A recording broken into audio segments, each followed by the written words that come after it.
এদিকে সালামসির ভোটের গাড়ি নিয়ে নীলফামারীর 2 সদর আসন থেকে নির্বাচনী খবরাখবর জানাচ্ছেন প্রতিনিধি আবু সাইদ অপু।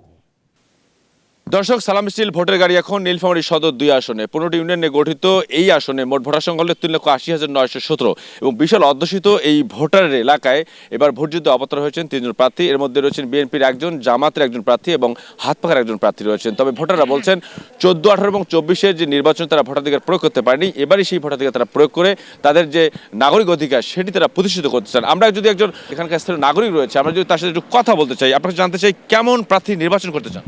এবার তরুণরা 14 সালে, 18 সালে এবং 24 সালে তারা ভোট দিতে পারে নাই এবং তরুণদের এবার মনের আশা তারা এবার ভোট সেন্টারে যাবে, নির্বিঘ্নে তাদের মনের যে আশা তাদের এবার ব্যক্ত করবে এবং সঠিক জায়গায় তারা ভোটটা দিবে।